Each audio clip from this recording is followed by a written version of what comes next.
এ বন্ধু, কিন্তু মুসলমান হলে যে জান্নাত পাবে এটা কিন্তু নয়।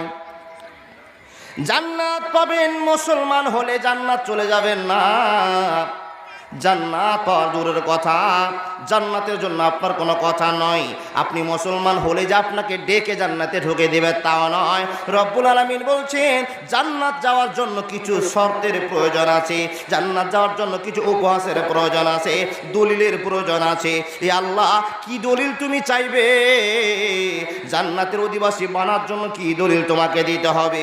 রব্বুল আলামিন বলছেন লা ইউমিনু আহাদুকুম হাত্তা কুনা হাব্বা ইলাইহি মিন ওয়ালিদিহি ওয়া ওয়ালাদিহি ওয়ান নাসি আজমাইন, ওয়ান নাসি আজমাইন। মানুষের দল, তুমি যতক্ষণ মুমিন না হবে, মুসলমান তো হয়েছো, বিশ্বাস করার পর মুসলমান হলে, আর মুসলমান হওয়ার পরে যতক্ষণ তুমি মুমিন না হতে পারবে ততক্ষণ তোমাকে ঈমানদার বলা হবে না, ঈমানওয়ালা বলা হবে না। মুমিন যতক্ষণ না হতে পারবে, মুমিনের জন্য জান্নাত খালা খুলে দেওয়া হয়েছে, আর আপনি মুমিন না হতে পারলে কোনো গল্প থাকবে না। বন্ধুরে, এক কথায় জানতে হবে মুসলমান নাম লিখিয়ে দিয়ে জান্নাত পাওয়া যাবে না। জান্নাত পেতে হলে ঈমানকে বিশ্বাস করে মুমিন আপনাকে হতে হবে। ونستعينه ونستغفره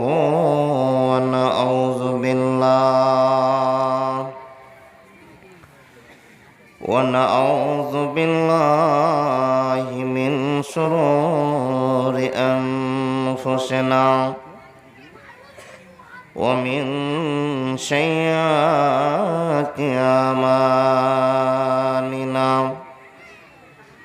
من يهده الله فلا مضل له ومن يضلل فلا هادي له، وأشهد أن لا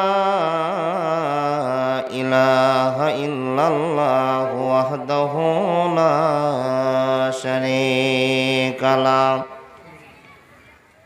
وأشهد أن محمدًا عبده ورسوله الذي أرسله بالحق بشيرًا ونذيرًا وداعيًا إلى الله بإذنه وسراجا منيرا. أما بعد فإن خير الحديث كتاب الله، وخير الهدي هدي محمد صلى الله عليه وسلم،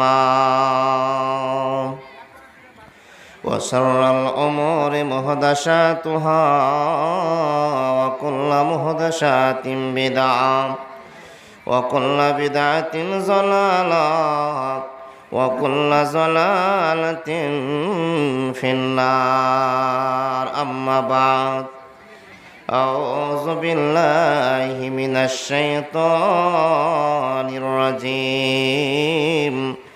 بسم الله الرحمن الرحيم. لقد كان لكم في رسول الله أسوة حسنة لمن كان يرجو الله واليوم الآخر وذكر الله كثيرا.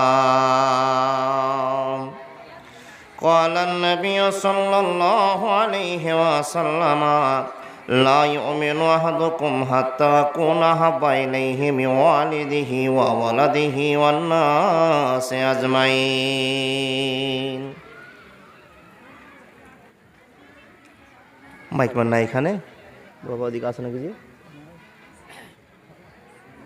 এই দাদা, মাইক এরকম কেন গো? বাইরে আওয়াজ হচ্ছে, এখানে একটা আওয়াজ পাচ্ছি না। এই বক্তার দিকে আপনি কানে দেন, আমার কানে দেন আপনি, দেন আওয়াজ যত আছে আপনার দিয়ে দেন। 30,000 টাকা দিয়ে মাইক নিলাম, যে জলসা ভালো হবে। হ্যাঁ হ্যাঁ, দিয়ে দেন, দেন ফুল করে দেন, আপনি চেপে রাখবেন না, যা আছে আপনি ছেড়ে দেন।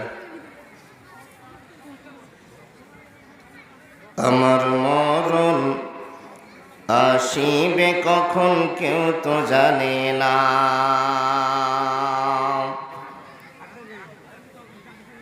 ঝ্যান ঝ্যান করছে নাকি? আমি চলে গেলে তোমরা আমায় ভুইলা যায় না।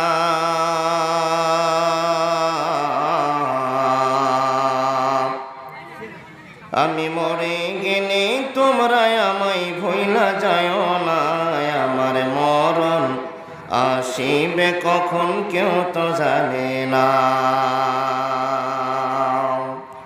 আমার মরণ আসিবে কখন কেউ তো জানে না। চিরজীবন এই দুনিয়ায় থাকার জায়গা না।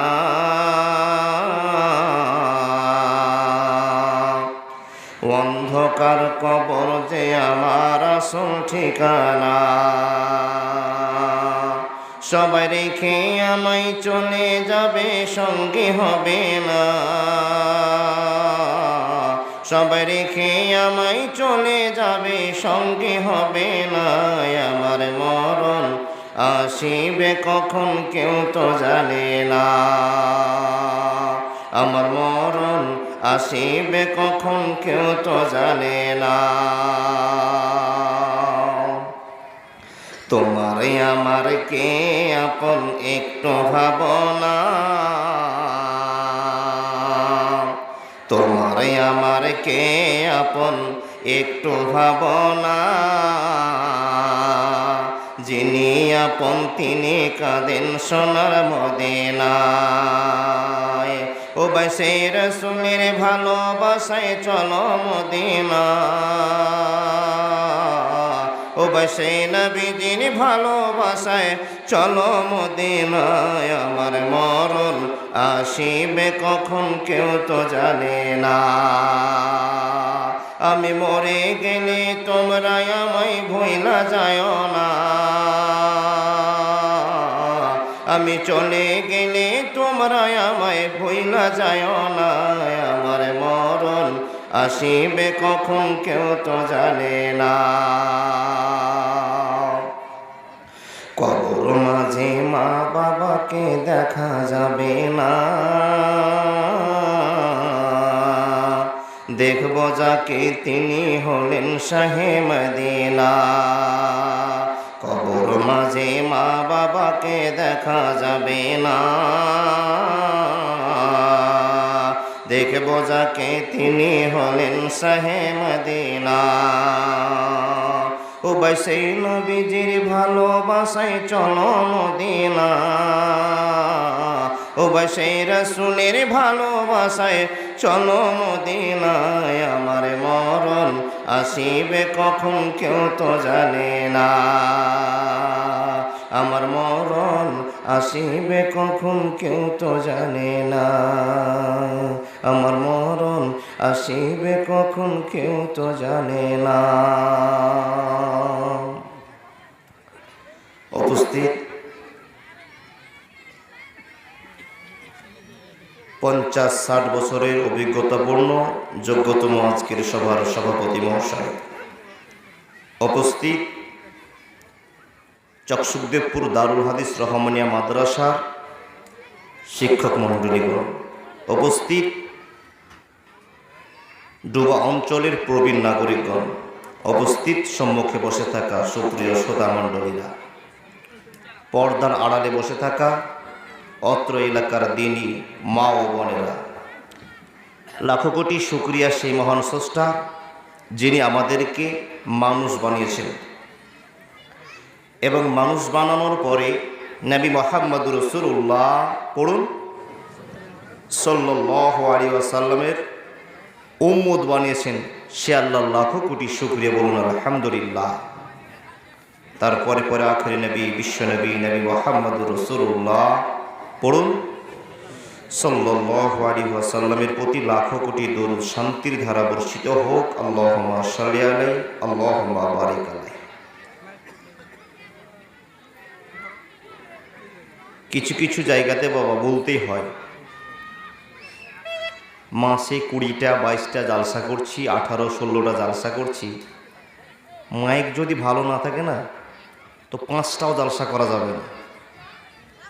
আর যদি মাইক ভালো হয়ে যায় 30 দিনে 30টাই জালসা করা যাবে। বড় আশা করে চকসু উদ্যোগের লোককে আবেদন করে, কমিটিকে আবেদন করে করে মাইক একটা জোগাড় করা গেল, বলে টাকা বেশি দিলাম, বলেও শান্তি নেই। যাই হোক, মাইকম্যান চেষ্টা করছে কিনা আল্লাহ জানে। যদি অপারেটর হয়ে থাকেন তো নিশ্চয়ই চেষ্টা করবেন, আর যদি পাকা অপারেটর হয়ে না থাকে তাহলে ঠিক হবে না। মাইক সেটিংটাই মনে গোলমাল আছে নাকি, বাইরে আওয়াজটা খুব ভালো, প্যান্ডেল আওয়াজটা খুব ভালো নয়। যাই হোক, মেশিনের ব্যাপার, যা হবে আল্লাহ সেটা চয়েস করবেন। ভাই, আমি আপনাদের গ্রামের ছেলে, আপনাদের কাছে কয়েকটা কথা বলবার সুযোগ পেয়েছি। শুধু আল্লাহর ভালোবাসা আছে বলে আপনাদের কিছু বলবো, এবং আপনারাও ভালোবাসা দেখান বলে আমার কথাগুলো শোনেন। দেখেছ কেমন ঝড় চলছে? ওই জন্য নূর মোহাম্মদ বলেছিল ফ্যাক্টরি খারাপ। জি, আল্লাহ যেন ওকে হিদায়ত করে। বড় হলে এগুলো করবে না নাকি? আল্লাহ বুঝার তৌফিক দান করুন, আল্লাহুম্মা আমিন। ভাই, এখানে আমরা যা বসেছি সবাই মানুষ, তাই না? একটু কথা বলবেন। এই ওস্তাজিরা, আমার দিকে একটু কথা বলুন। হ্যাঁ, এখানে যে আমরা বসেছি সবাই মানুষ, আর মানুষের ভিতরে সেরা মানুষ হলো মুসলমান। কেন জানেন? মানুষের ভিতরে সেরা মানুষ মুসলমান, কারণ সেরা ধর্মে এরা বিশ্বাস করে, সেরা ধর্মকে আগলে রেখে তাদের জীবনযাত্রা করছে। এই জন্য মুসলমানরা সেরা। আল্লাহ যেন কিয়ামত পর্যন্ত এই মুসলমানকে সেরা রেখে দেন, বলুন আল্লাহুম্মা আমিন। ভাই, পৃথিবীতে হাজার হাজার কোটি কোটি মিলিয়ন মিলিয়ন মানুষ আছে, আর এক পর্যায়ে মানুষ আমরা, যারাকে দেখে বিশ্ব আজ সইতে পারছে না, জ্বলে পুড়ে ছারখার হয়ে যাচ্ছে। শুধু একটাই এই মানুষগুলো কাজ করেছে, একটা কাজের 3টা সমষ্টি, 3টা কাজকে একত্রিত করে একটা আয়োজন করেছে, যে আয়োজনটার নাম হলো বিশ্বাস, ঈমান। আর ঈমানের মানে হলো বিশ্বাস। এখানে যারা আমরা মুসলমান, আল্লাহকে না দেখে না জেনে মেনে নিয়েছি, যার জন্য আমরা মুসলমান। আমাদের ঈমান আছে যে আমরা মুসলমান, আল্লাহকে না দেখে আমরা মেনেছি, তাই তো বাবা? তাই তো? ঈমান থাকার জন্য আপনার যেটা জরুরি, আপনার যেটা কর্তব্য, আপনার আল্লাহ যেটা চাইছেন যে একটা ঈমানদার মানুষকে ঈমানদার বলার জন্য যেটুকু প্রয়োজন, সেই প্রয়োজনের জন্য 3টা জিনিসের দরকার। একটা কি? যেই কথাগুলো আপনাকে বলবো খুব মনোযোগ দিয়ে শুনবেন। নাম্বার 1, তাসদিক বিল কাল। তাসদিক বিল কাল নাম্বার 1। ইকরার বিল লিসান, আমাল বিল আরকান, ইউকালু লাহুল ঈমান। 3টা সমষ্টি নিয়ে একটা সংগঠন। 3টা জিনিসকে এক জায়গায় করে যেটা আমি ঘোষণা করব সেটা হলো ঈমান। নাম্বার 1, তাসদিক বিল কাল। অন্তরে বিশ্বাস হয়ে গিয়েছে, আল্লাহকে আমি মেনেছি, আল্লাহকে এক বলে শিখেছি, আল্লাহ ওয়াহদাহু লা শারীকা লাহ, আল্লাহ লা ইলাহা ইল্লাল্লাহ, এটা আমি সাক্ষ্য দিয়েছি। এটা প্রথম নম্বরে যদি না বলে থাকতে পারেন বাবা, তাহলে আপনাকে ঈমানদার বলা যাবে না। 3টার ভিতরে একটা আপনি বললেন, না দেখে আল্লাহকে আমি বিশ্বাস করে নিয়েছি, আমি আল্লাহকে মেনে নিয়েছি। এটা হলো প্রথম নাম্বার আপনার জন্য ঈমানদার হওয়ার পর্যায়। নাম্বার 2, ইকরার বিল লিসান। আপনি যে আল্লাহকে মেনেছেন, এটা মুখ দিয়ে, আপনার জবান দিয়ে প্রয়োগ করতে হবে যে হ্যাঁ আমি ওই আল্লাহকে বিশ্বাস করে নিয়েছি, তাহলে আপনি ঈমানদার। 2 নম্বর হলো নাম্বার 3, আপনার কাছে আল্লাহ পাক রব্বুল আলামিন বলছেন যে ইমানদার হওয়ার আর একটা শর্ত আছে, যেটা হলো আমাল বিল আরকান। আপনি না দেখে বিশ্বাস করলেন, মুখে আপনি বললেন এবং সেই কাজগুলোকে কাজে পরিণত করে নামাজ, রোজা, হজ, যাকাত, ভালোবাসা, যত রকমের আল্লাহ আদেশ দিয়েছেন সবগুলোকে আপনি মানলেন, তাহলে আপনি ইমানদার, তাহলে আপনি মুসলমান। এইগুলোর ভিতরে কোনো একটা করবেন না, আপনাকে ইমানদার বলা হবে না। আমার আল্লাহর নবী মুহাম্মদুর রাসূলুল্লাহ সাল্লাল্লাহু আলাইহি ওয়াসাল্লাম বলেছেন কি, বিসমিল্লাহির রহমানির রহিম, বান্দা তোমরা যারা আমাকে এক বলে বিশ্বাস করেছো, দেখোনি, জানোনি, বোঝনি, কিন্তু আল্লাহ আছে এই কথাটা তোমার অন্তরে ঢুকে গিয়েছে। আল্লাহ মেঘ দেয় এটা তোমার বিশ্বাস হয়ে গিয়েছে, আল্লাহ মদ দেয় এটা কথার বিশ্বাস হয়েছে। যারা না দেখে বিশ্বাস করেছো তাদের জন্য সোজা গল্প শুরু হয়ে গেল। বন্ধুরে আমার আল্লাহ রাব্বুল আলামিন বলতে আরম্ভ করলেন, হে মানুষ মণ্ডলীরা কান খুলে শোনে নাও। এক নম্বর হলো না দেখে আল্লাহকে বিশ্বাস করা। নাম্বার 2 হলো আল্লাহর সঙ্গে যে আপনার বিশ্বাস হয়েছে, আল্লাহর জন্য যে আপনার বন্ধুত্বটা হয়েছে, এই বন্ধুত্বটাকে আপনার সারা বিশ্বের মানুষের কাছে বলতে হবে, প্রয়োগ করতে হবে যে না, এক আল্লাহ আছে আর আমি আল্লাহর গুণগান করে চলেছি। নাম্বার 3, আপনাকে কাজে পরিণত করে দেখিয়ে দিতে হবে। আল্লাহকে মানলাম, আল্লাহর কথা বললাম এবং আল্লাহ যেটা আদেশ দিয়েছে এটা আমি আমার জীবনে কার্যকর করতে আরম্ভ করলাম। এই 3টা জিনিস করবার পরে আপনাকে একটা ডকুমেন্টস দেওয়া হবে, আপনাকে একটা নাম্বার দেওয়া হবে, যে নাম্বারটার নাম হলো ঈমান। আর ঈমান নাম্বারটা, ঈমান টাইটেলটা, ঈমানের বৈশিষ্ট্যটা যদি আপনার কাছে চলে আসে বন্ধুরে, তাহলে আপনাকে মুসলমান বলা হলো। আর মুসলমান হওয়ার পর আপনার খবর ভালো হয়ে গেল। কেন খবর ভালো হয়ে গেল? রব্বুল আলামিন বলছেন, ইল্লা আনতুম মুসলিমুন, ইল্লা আনতুম মুসলিমুন। মানুষের আরে মরিও না, মরিও না, মরিও না, মরিও না, যতক্ষণ পর্যন্ত মুসলমান না হতে পেরেছ, যতক্ষণ পর্যন্ত ইমানদার না হতে পেরেছ, মুসলমান না হয়ে কেউ তোমরা মরিও না। প্রশ্ন করবেন, ভাই ইমদাদুল, মুসলমান হওয়ার জন্য কি দলিল আছে? মুসলমান হলে কি আমাদের উপকার আছে? বন্ধু, আপনাকে এই কথা বলে আমার সময় নষ্ট করতে পারবো না। এক কথায় জানতে হবে, মুসলমানদের খাতা চেক হবে আর অমুসলিমদের খাতা চেক হবে না, হবে না, হবে না। বুঝাতে পারলাম না? যারা মুসলমান, আল্লাহ রাব্বুল আলামিন যাদের নামটা দেখে নিয়েছে, বিশ্বাস করে মুসলমান হয়েছে, তাদের খাতাটা, রেকর্ডটা চেক করে দেওয়া হবে।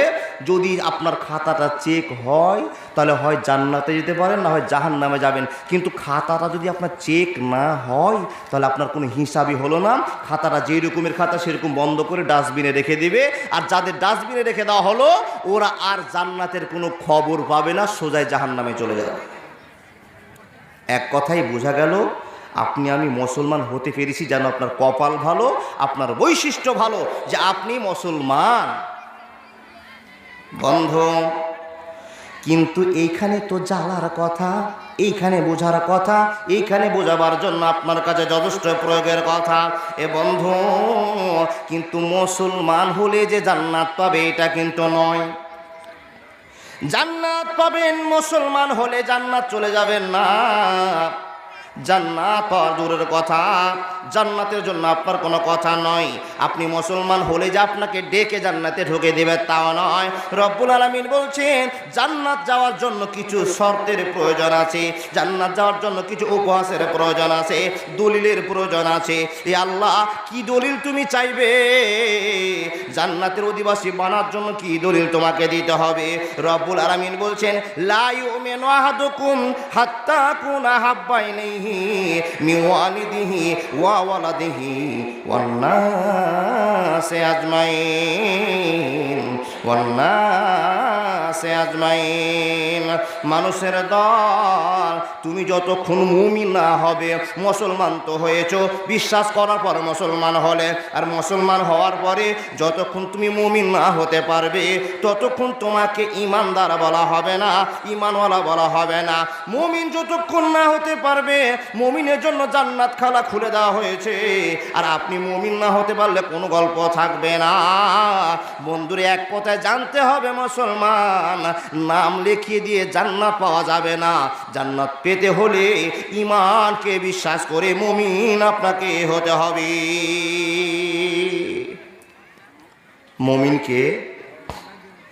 মুমিনকে তো নবী মুহাম্মদ রাসূলুল্লাহ পড়ুন সাল্লাল্লাহু আলাইহি ওয়াসাল্লাম বলছেন, মুমিন ওই লোকটাকে বলা হয় যেই লোকটা লা ইউমিনু আহাদুকুম হাত্তা আকুনা হাব্বা ইলাইহি মি ওয়ালিদিহি ওয়া ওয়ালাদিহি ওয়ান নাসি আজমাইন। আল্লাহ পাকের নবী মুহাম্মদুর রাসূলুল্লাহ উচ্চকণ্ঠে বলুন সাল্লাল্লাহু আলাইহি ওয়াসাল্লাম বলছেন, যেই লোকটা আল্লাহকে এবং আল্লাহর নবীকে ভালোবাসলো, কোন লোকের চাইতে? পৃথিবীর যত স্বাদের মানুষ আছে, পৃথিবীর যত স্বাদের সম্পদ আছে, সব চাইতে ওয়ান্নাসে আজমাইন, পৃথিবীর সকল মানুষ চাইতে আল্লাহ এবং আল্লাহর নবীকে যে বেশি ভালোবাসলো, ওই লোকটাকে মুমিনের টাইটেল দেওয়া যাবে। সুবহানাল্লাহ বলুন। ভাই, এবার আপনাকে যদি জিজ্ঞেস করা হয় আপনি সবচাইতে কাকে বেশি ভালোবাসেন, তো সোজাসুজি বলবেন আমি আমার মাকে ভালোবাসি। কেউ বলে দাদাকে, কেউ বলে আব্বাকে, কেউ বলে সবচাইতে গুনাহগার লোক, সবচাইতে অপরাধী লোক। নবী মুসা বলছেন, আল্লাহ এই লোকটা তো বাবুরঘাটে বাড়ি, এই লোকটা তো লক্ষ্মীপুরে বাড়ি, এই লোকটা তো ভোলাবাসনায় বাড়ি, আল্লাহ গো এই লোকটা কেমন করে খারাপ হয়, এই লোকটাকে তো আমি ভালো করে চিনি, এই লোকটা কোনোদিন দান করে, কোনোদিন সাদকা করে, কোনোদিন ভালো কথা বলে, কোনোদিন নামাজ পড়ে, কোনোদিন বেঈমানি করে, আল্লাহ একে চিনি। আর তোমার কাছে দেখতে চাইলাম গোটা পৃথিবীর সবচাইতে নোংরা লোক, বাজে লোক, আর এই লোকটাকে তুমি দেখিয়ে দিয়ে বলছো এটাই সবচাইতে বাজে লোক। আল্লাহ সবচাইতে নোংরা লোকটাকে তো দেখালাম, এবার তোমার কাছে আবেদন করছি সবচাইতে এই দুনিয়াতে কে ভালো লোক আছে আল্লাহ তুমি আমাকে একবার দেখাও তো। এই কথাটা যখনই বলা, বাবা একটু জকে করে গিলাসে করে পানি নাও তো, কে ভালো লোক সবচাইতে দেখাও। যখন এই কথাটা বলা বাবা, তখন আল্লাহ মুসাকে বলছেন, এ নবী মুসা বস ওখানে। কি আল্লাহ বলে, মুসা রে ওখানেই বস, ওখানেই বস, তোকে সবচাইতে পৃথিবীর ভালো লোক এবার দেখাবো। নবী মুসা ওই রকম করে ওই চেয়ারে বসে আছে বন্ধু। এবার একটু পরে যে লোকটা সামনে দিয়ে হেঁটে গেল, ওই লোকটা ফিরে আসছে, আর আল্লাহ লক্ষ্য করে বলছে, মুসা রে দেখ দেখ দেখ, একবার তুই দেখে নে, এই লোকটা সবচাইতে পৃথিবীর বুকে ভালো, এই লোকটা সবচাইতে দামি লোক, এই লোকটা সবচাইতে আমার কাছে পছন্দীয় লোক। হযরত মুসা আল্লাহর কাছে বললেন, আল্লাহ 5 মিনিট তুমি আগে বললে এটা সবচাইতে ঘাঁটিয়া লোক, বাজে লোক, নোংরা লোক, আর এখনই 5 মিনিট পর তুমি বলছো এই লোকটা সবচাইতে ভালো লোক। আল্লাহ কথা বুঝতে পারলাম না,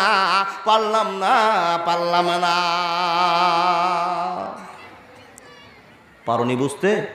তা আল্লাহ তখন খুলে মুসাকে গল্প শুনে বলছে, মুসা শোন, তার ছোট্ট একটা বাচ্চাকে তোর সামনে দিয়ে টানতে টানতে বাচ্চাটাকে নিয়ে চলে গেল। এ মুসা, যখন ছেলেটাকে টানতে টানতে তোর সামনে দিয়ে চলে গেল, তোকে আমি বললাম এই লোকটা সবচেয়ে দুনিয়ার খারাপ লোক, গুনাহগার লোক। মুসা রে, যখন লোকটা রাস্তায় চলছিল আর যেতে একটা সামনে বাগান পেয়েছিল, এই ছোট্ট বাচ্চাটা তার বাপকে জিজ্ঞেস করলো, আব্বা এই বাগানটা কত বড় বাগান, কত বড় বাগান, কত বড় বাগান। আব্বা তাকে বোঝার জন্য বললো, এটা আল্লাহ বিশাল বড় বাগান দিয়ে, এটা বড় বাগান রে বেটা। ছোট্ট ছেলেটা আবার প্রশ্ন করলো, আব্বা তোমার কাছে জানতে চাই এই বাগানের চাইতে কি আল্লাহ আরো বড় জিনিস তৈরি করে রেখেছে? তো ছোট্ট বেটাকে গল্প শোনার জন্য, বোঝার জন্য তার বাপ বলছে, হ্যাঁ রে বেটা, আল্লাহ এর চাইতে আরো বড় বড় জিনিস তৈরি করেছে। তখন ওই ফুচকা কইছে, আব্বা কি? তখন বলছে, আসমানি বাগানের চাইতে অনেক গুণে বড়। তো ওই ফুচকি বলছে আব্বা আর কি বলো, ওর উত্তরের শেষ নাই, প্রশ্নেরও শেষ নাই। ছোট ডাল ফুটিয়া খালি টুকটুক করে প্রশ্ন করে যায়, আর তার বাপ তার সঙ্গে হাঁটছার উত্তর দিয়ে যায়, হাঁটছার উত্তর দিয়ে যায়। বলে আব্বা যদি আসমান বড় হয় তো আসমানের চাই তার বড় কোনো জিনিস আছে কি নাকি?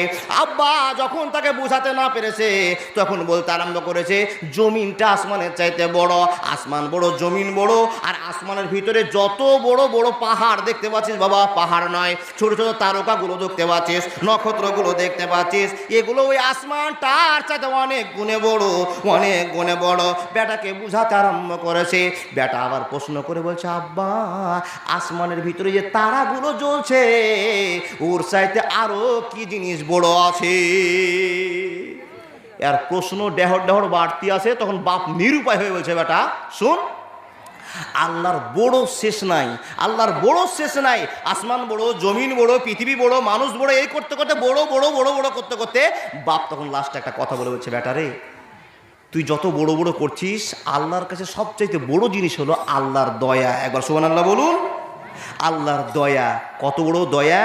বলে তোর বাপের মতো, তোর বাপের 14 গোষ্ঠীর মতো যদি হাজার মানুষ হাজার বড় বড় অন্যায় করে, আর শুধু যদি ওই লোকটা অন্যায় করার পর একবার বলে রব্বানা আল্লাহ গো ক্ষমা করে দাও, আল্লাহ গুনাহ করেছি মাফ করে দাও, মার্ডার করেছি মাফ করে দাও, জিনা করেছি মাফ করে দাও, চুরি করেছি মাফ করে দাও, এই কথা যদি কেউ বলে দেয় রে বেটা, আমার ওয়াজ শোনা আছে, বক্তার কাছে শুনেছিলাম, আল্লাহ তাকে মাফ করে দেয়, মাফ করে দেয়। কোরআনে সেটা প্রমাণ আছে, ইল্লা মান তাবা ওয়া আমানা ওয়া আমিলা ওয়া আমালা আমালান সালিহান।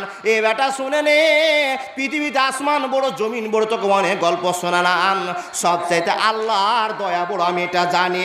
এই কথাটা বলে ওই ছোট্ট বাচ্চাটাকে বাপ নিয়ে কোলে কাঁদতে আরম্ভ করেছে। বেটারে আমি জেনা করেছি, মদ খেয়েছি, চুরি করেছি, কিন্তু কোনোদিন বলতে পারলাম না রব্বানা যালামনা আনফুসানা ওয়া ইল্লাম তাগফির লানা, এই কথা আল্লাহকে আমি বলতে পারলাম না। কিন্তু বেটা শুনে রাখ, আল্লাহর সব চাইতে দয়া পৃথিবীর মধ্যে বড়। এই কথা যখনই বলা, আল্লাহর প্রশংসা করা, আল্লাহর কাছে তার ভুলগুলো স্যালেন্ডার করে দেওয়া, যখনই করে নেওয়া রে বন্ধু, রব্বুল আলামিন বলছে বান্দারে ওই গুনাহগারকে আমি মাফ করে দিলাম, মাফ করে দিলাম, মাফ করে দিলাম। দিনের তরি যায় রে ডুবে, এসে ধরো হাল, এসো সেবক এসো যুবক এসো মায়ের লাল, এসো সেবক এসো যুবক এসো মায়ের লাল। যখনই লোকটা ছেলে কিনে বললো বেটা আমি যে এত গুনাহ করেছি আল্লাহ আমাকে ক্ষমা করে দিবি একবার আমি রব্বানা বলি, তাহলে আপনাদের কি জানতে হবে, কি বুঝতে হবে? গুনাহ করার পরে যদি আপনি একবার আল্লাহকে বলেন আল্লাহ ক্ষমা করে দাও, তা আল্লাহ আপনার সব গুনাহ মাফ করে দেবে। সুবহানাল্লাহ বলুন। কিন্তু অন্যায় করার পরে আমরা আল্লাহকে এটাই বলতে পারলাম না আল্লাহ তুমি ক্ষমা করে দাও। নবী মুসাকে বললাম নবী মুসা এই যে সামনে লোকটা এক্ষুনি গেল, এক্ষুনি খারাপ বলছিলাম আর এক্ষুনি লোকটা ভালো হয়ে গেল, মুসারে বুঝে নে যে লোকটা গুনাহ করার পর তওবা করে, যখন লোকটা তওবা করে আমি এত খুশি হই, এত খুশি হয়, এত খুশি হয় নবী মুসা, আমি এত খুশি হয় যে তোমাকে বুঝে বলতে পারবো না। একটা ঘটনা বলতে আরম্ভ করলাম, হাদিস বলতে আরম্ভ করলাম। একটা লোক সফরে যাচ্ছিল, সফর বুঝেন তো, কোনো জায়গায় যাচ্ছিল বাবা, তো ঘোড়ার পিছনে তার পানি আছে, খাবার আছে, তার সম্পূর্ণ বস্তু আছে যেটা নিয়ে সে সফরে যাবে। জানেরা শুনুন, যেতে যেতে লোকটা কোনো এক জায়গাতে গিয়ে একটু দম নিতে আরম্ভ করেছে, বিশ্রাম নিতে আরম্ভ করেছে, বিশ্রাম নিতে আরম্ভ করেছে। তো বিশ্রাম নেওয়ার সময় লোকটার ঘুম এসেছে, যখনই ঘুম আসা চোখটা ছুটে দেখছে বাবা তার যে ঘোড়াটা ছিল না, মাইকম্যান আওয়াজ বসে গেল কেন, মাইকম্যান আওয়াজ বসে গেল, যখনই ঘোড়াটা যখনই লোকটা ঘুম ছুটেছে দেখছে তো সামনের ঘোড়াটা নাই। এ বাপ তাকান, ঘোড়াটা নাই, ঘোড়াটা নাই দেখে লোকটা উত্তর দিকে দক্ষিণ দিকে ছটপট ছটপট করে দৌড়াতে আরম্ভ করেছে, ছটপট করে দৌড়াতে আরম্ভ করেছে। এবার লোকটা বলছে আল্লাহ যে ঘোড়াটার পিঠে আমার সামান আছে, যার ভিতরে আমার পানি আছে, যার ওখানে খাওয়ার আছে, আর আমার ঘোড়াটা হারিয়ে গেল, আমি কি করব? তো লোকটা চারোদিকে দৌড়াদৌড়ি করে বাবা আবার ক্লান্ত হয়ে একটা গাছের নিচে বসে দম নিয়ে আরাম বিশ্রাম করতে, আর ঘুম চলে এসছে।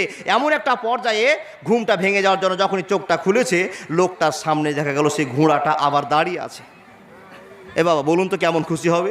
যেই ঘোড়াটাকে খুঁজতে খুঁজতে আমার মাথার ঘাম পায়ে পড়ে গেল, সেই ঘোড়াটা ঘুম ভাঙার সঙ্গে দেখা গেল যে আমার সামনে দাঁড়িয়ে আছে। যখনই দাঁড়িয়ে থাকতে দেখা, লোকটা তখন খুশিতে আল্লাহকে বলছে, আল্লাহ তুমি বান্দা আমি আল্লাহ। কি বুঝলেন?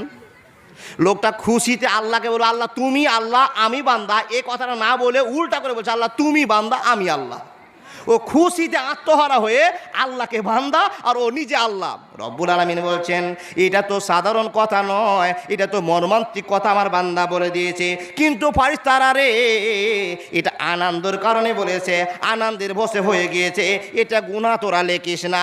এ মানুষ শুনে নাও, কোনো মানুষ যদি অপরাধ করে আর অপরাধ করার পরে একবার রব্বানা বলে না, তো আমি আল্লাহ এত খুশি হয় মানুষ বুঝাতে পারবো না।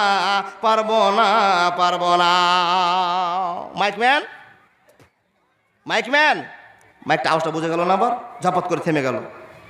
যাই হোক, আল্লাহর জন্য বুঝে আমল করে তৌফিক দান করে। এ বাবা, তাহলে আপনাকে জানতে হবে, বুঝতে হবে যে গুনাহ আপনার জীবনে হয়েছে আর হবেই। যখনই গুনাহ হবে আপনি আল্লাহর কাছে মাপ চান। এবার আপনাকে বোঝায় কোন কথাটা? মেয়েটা এসে বলছে, হুজুর আমি আল্লাহকে বিশ্বাস করি, আমি দিনকে মেনে নিয়েছি, আমি এই 2 মিনিটের দুনিয়াটাতে আমি আর নোংরা হয়ে থাকতে চাই না। কি হলো গো বাবা?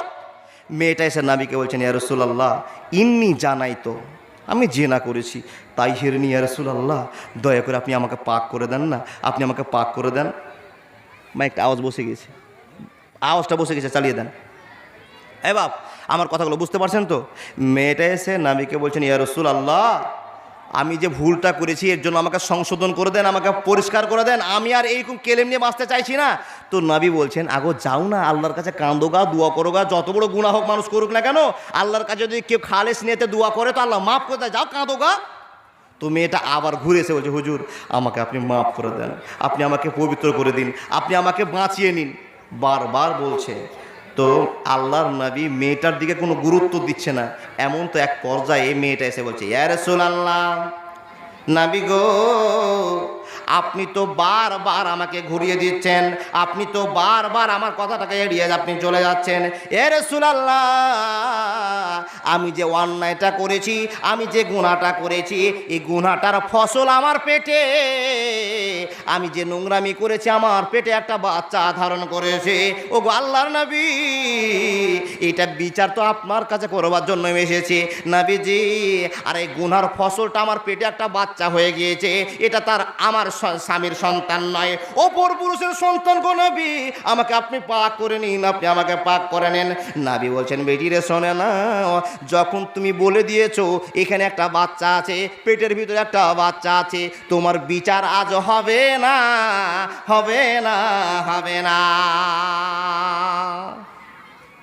মাইকম্যান আওয়াজ বাড়লো না, কিন্তু বিচার হবে না। কেন হবে না? নবী বলছেন এ বাপ, এ মেয়ে, তোমার যে পেটে বাচ্চাটা আছে না, এই বাচ্চাটার হক আছে তোমার পেটে জন্ম নেওয়ার। আর হক যখন হয়ে গিয়েছে, কার্যকর হয়ে গিয়েছে, বাচ্চা চলে এসেছে, এই বাচ্চাটাকে নড়চড় করা যাবে না যতক্ষণ দুনিয়ার বুকে না আসবে। মেয়েটাকে বুঝিয়ে বলা হলো, বেটিরে যা আল্লাহর কাছে কাঁদগা, আল্লাহর কাছে দোয়া করগা, আল্লাহ তোকে ক্ষমা করবে। কিন্তু যদি তুই বিচারই চেয়ে নিস, আর বিচার তোর জন্যই করতে হয়, বেটি শোন, এই বিচারটা তোর ওই দিনই হবে রে যেদিন বাচ্চা তোর জন্ম নেবে। এই কথাটা বলে মেয়েটাকে বাড়ি পাঠিয়ে দেওয়া হলো, বেটি তুই চলে যা, বাড়িতে গিয়ে তুই এই বাচ্চাটাকে জন্ম দিয়ে নিয়ে আয়। মেয়েটা বাড়ি গেল, বাড়ি যাওয়ার পরে আল্লাহর কাছে ভুল স্বীকার করতে আরম্ভ করলো। আল্লাহ কেন জেনা করলাম, কেন গুনাহ করলাম, আল্লাহ গো এই গুনার জন্য আমার জীবনটা ছারকার হয়ে গেল, আল্লাহ মাফ করে দাও, আল্লাহ মাফ করে দাও।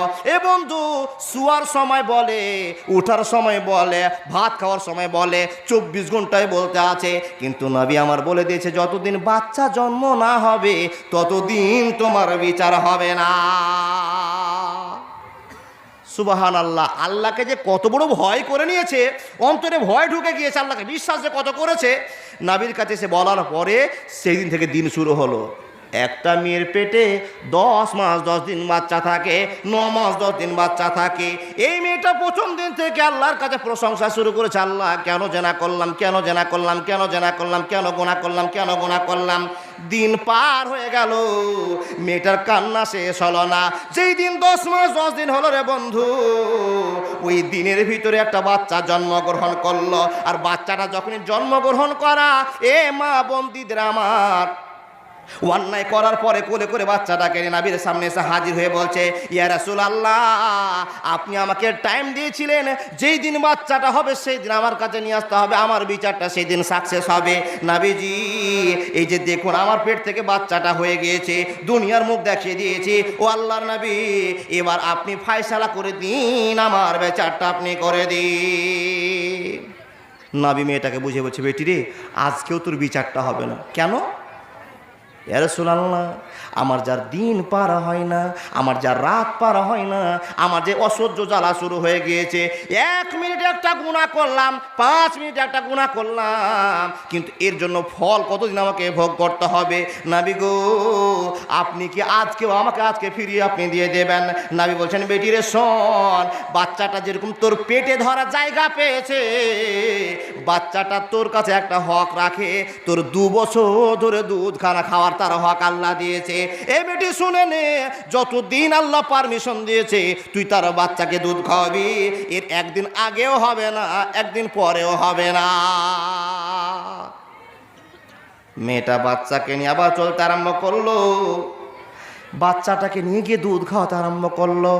দুধ খাওয়ায় আর কান্দে, আল্লাহ কেন জেনা করলাম, আল্লাহ কেন গুনাহ করলাম, আল্লাহ কেন অপরাধটা করে নিলাম।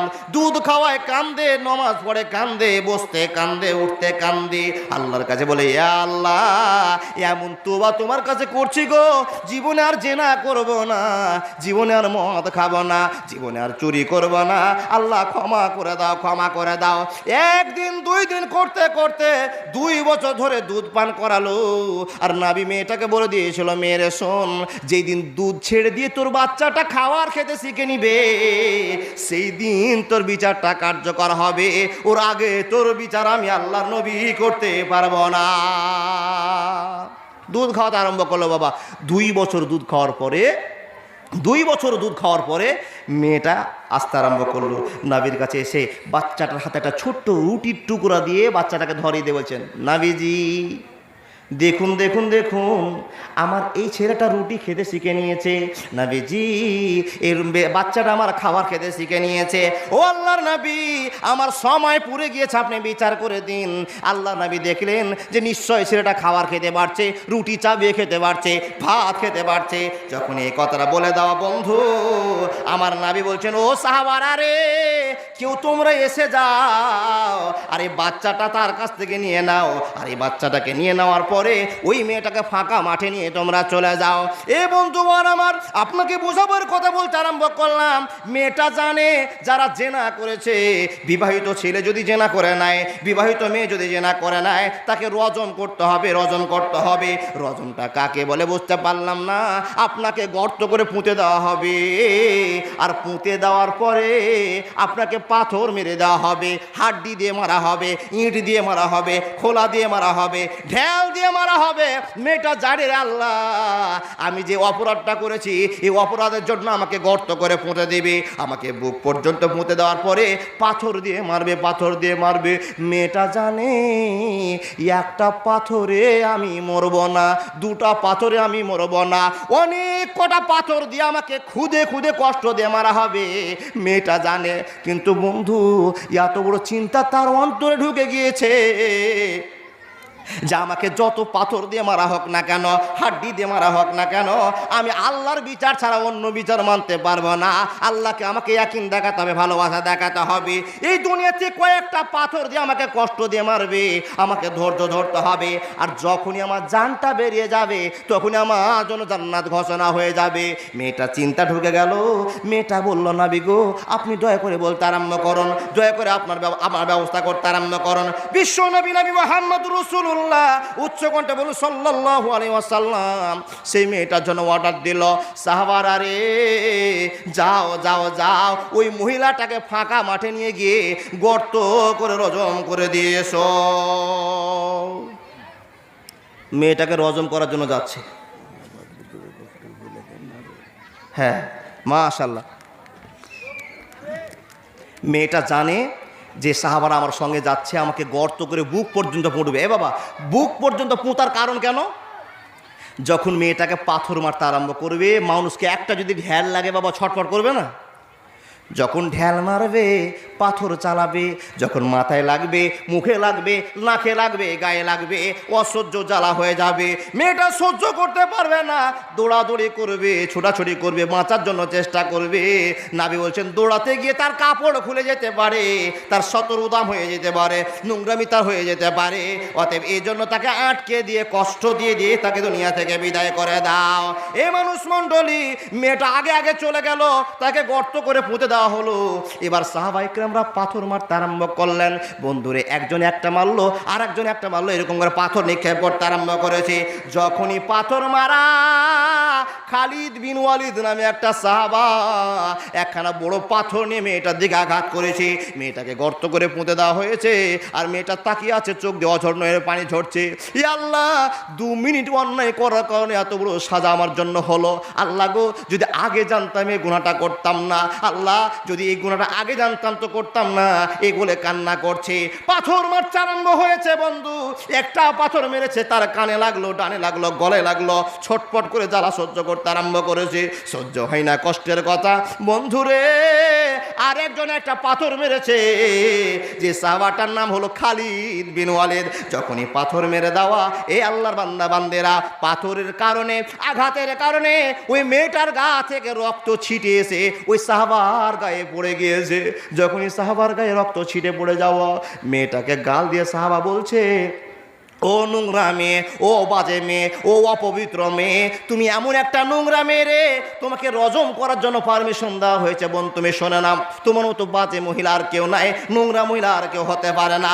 তোমার অপবিত্র রক্ত আমার জামায় পড়ে গেল, আমার পাঞ্জাবিতে পড়ে গেল, আমার টুপিতে পড়ে গেল, তোমার অপবিত্র রক্ত।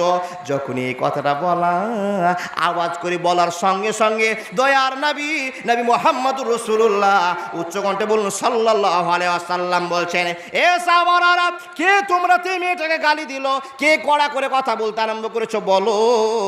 খালিদ বিন ওয়ালিদ বলছেন, ইয়া রাসূলুল্লাহ, আমি মেয়েটাকে বলে দিলাম, আমি মেয়েটাকে গাল দিয়ে দিলাম। আল্লাহর নবী চোখ নাল করে বলল, খালিদ রে, জানো এই মহিলাটা কত আল্লাহর কাছে তওবা করেছে?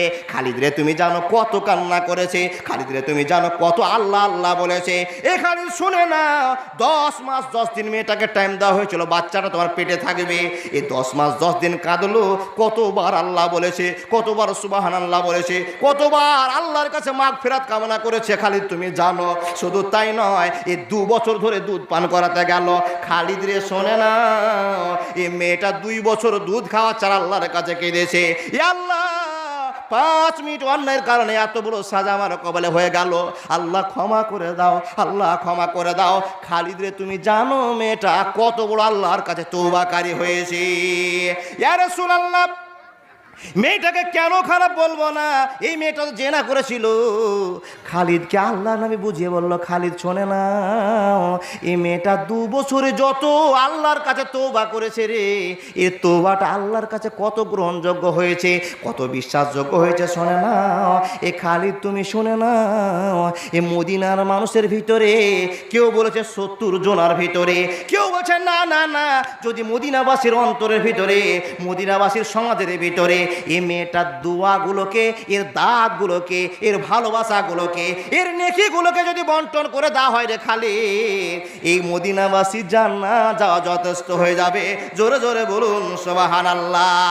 এক রাতের কথা বলা হলো, নবী বলছেন, ও খালিদ শুনে না, এই মেয়েটা যতবার তওবা করেছে, যতবার আল্লাহকে ভয় দেখিয়েছে, খালিদ রে শোনে না, এর তওবাটা যদি 70 জন আসামিকে দিয়ে দেওয়া হয়, আসামিদেরকে আল্লাহ আর প্রশ্ন করবে না এত বড় তওবা সে করেছে।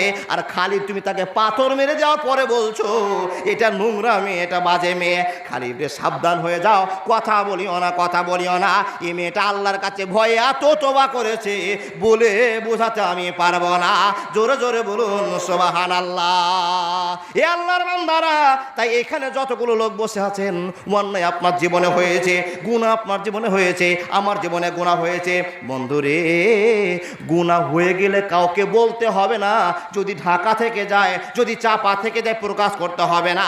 আল্লাহর কাছে কেঁদে কেঁদে মাফ করে নিন। আর মাফ না করতে পারলে অটল পাহাড় আপনার তৈরি হয়ে যাবে। এ বন্ধু বর আমার, বিশ্বাসকে নিয়ে, অন্তরকে নিয়ে আল্লাহকে ভালোবাসা যে মেয়েটা দেখিয়েছিল, সেই রকম ভালোবাসার মানুষ এই দুনিয়াতে অবশ্যই আছে। ও আল্লাহর বান্দারা, সেই বিশ্বাস নিয়ে আল্লাহর মাদ্রাসাকে দেখাবার মতো একটা 5,000 টাকার দাতা ভাই, এমনই নবী তোমায় ভালোবাসি এ জীবনের চেয়েও বেশি, কোনোদিন তোমায় নবী ভুলতে পারবো না। কি বলছো বাবা? নবী তোমায় ভালোবাসি এ জীবনের চেয়েও বেশি, কোনোদিন তোমায় নবী ভুলতে পারবো না। আমি ভুইলা গেলে নবী গো, তুমি আমায় ভুইলা যায় না। নবী তোমায় ভালোবাসি এ জীবনের চেয়েও বেশি, কোনোদিন তোমায় নবী ভুলতে পারবো না। দিনের তরি যায় রে ডুবে, এসে ধরো হাল। দিনের তরি যায় রে ডুবে, এসে ধরো হাল। এসো সেবক এসো মাওক, এসো মায়ের লাল। এসো সেবক এসো যুবক, এসো মায়ের লাল। দিনের তরি যায় রে ডুবে, এসে ধরো হাল। দিনের তরি যায় রে ডুবে, এসে ধরো হাল। এসো সেবক এসো যুবক, এসো মায়ের লাল। এসো সেবক এসো যুবক, এসো মায়ের লাল। আজ মুসলমানকে যাই না চিনা তার কাটিং শাটিং এ। আজ মুসলমানকে যাই না চিনা তার কাটিং শাটিং এ। হালাল ফেলে হারাম নিয়ে মেতেছে গাঁজাতে, হালাল ফেলে হারাম নিয়ে মেতেছে ফ্রি ফায়ারে। এদের জ্বালায় দেশ বানানো হইল রে পয়মাল। এসো সেবক এসো যুবক, এসো মায়ের লাল।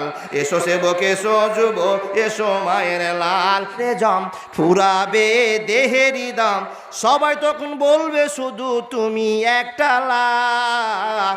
কাটিবে আমার জন্য ঝাড়ের কাঁচা বাস, কাটিবে আমার জন্য ঝাড়ের কাঁচা বাস। হঠাৎ একদিন আসবে রে জম ফুরাবে দেহেরি দাম, সবাই তখন বলবে তুমি শুধু একটা লাশ। ফুরাবে দেহেরি দাম, সবাই তখন বলবে তুমি শুধু একটা লাশ। কাটিবে আমার জন্য ঝাড়ের কাঁচা বাস, কাটিবে আমার জন্য ঝাড়ের কাঁচা বাস। ভাবি সে তো আপন না, আপন আমার মা জননী, অন্য কেহ না। আপন বলে যারে ভাবি সে তো আপন না, আপন আমার মা জননী, অন্য কেহ না। চোখ বুজিয়া মরণ যেদিন হবে, ভাবি সে তো আপন না, আপন আমার মা জননী, অন্য কেহ না। এই ছুড়লো, তা ছুড়বে রে বাবা, চাঁদ ছুড়বে।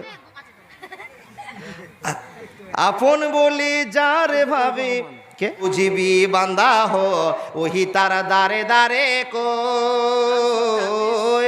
হেদিনা নিদারণ, হেদিনা দিবারণ, হেদিনা বুঝিবি তুই কে বান্দা হো, হেদিনা বুঝিবি তো।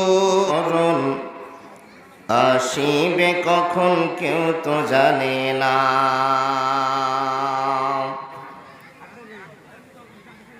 ঝ্যান ঝ্যান করছে নাকি? আমি চলে গেলে তোমরা আমায় ভুইলা যায় না।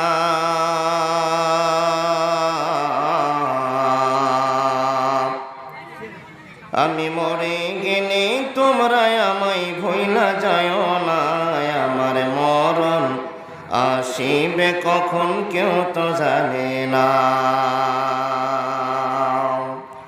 আমার মরণ আসিবে কখন কেউ তো জানে না। চিরজীবন এই দুনিয়ায় থাকার জায়গা না,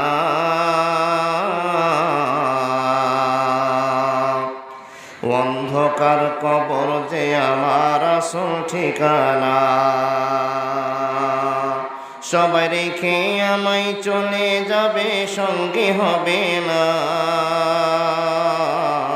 সবাই রেখে আমায় চলে যাবে, সঙ্গে হবে না, আমার মরণ আসিবে কখন কেউ তো জানে না, আমার মরণ আসিবে কখন কেউ তো জানে না। তোমার আমার কে আপন একটু ভাবনা, তোমার আমার কে আপন একটু ভাবনা, যিনি আপন তিনি কাঁদেন সোনার মদিনায়। ও ভাই সেই রাসূলের ভালোবাসায় চলো মদিনা, ও ভাই সেই নবীজির ভালোবাসায় চলো মদিনায়, আমার মরণ আসিবে কখন কেউ তো জানে না, আমি মরে গেলে তোমরা আমায় ভুইলা যায় না, আমি চলে গেলে তোমরা আমায় ভুইলা যায় না, আমার মরণ আসিবে কখন কেউ তো জানে না। কবর মাঝে মা বাবাকে দেখা যাবে না, দেখব যাকে তিনি হলেন শাহে মদিনা, কবর মাঝে মা বাবাকে দেখা যাবে না, দেখব যাকে তিনি হলেন শাহে মদিনা। ও ভাই সেই নবীজির ভালোবাসায় চলো মদিনা, ও ভাই সেই রাসূলের ভালোবাসায় চলো মদিনায়, আমার মরণ আসিবে কখন কেউ তো জানে না, আমার মরণ আসিবে কখন কেউ তো জানে না, আমার মরণ আসিবে কখন কেউ তো জানে না।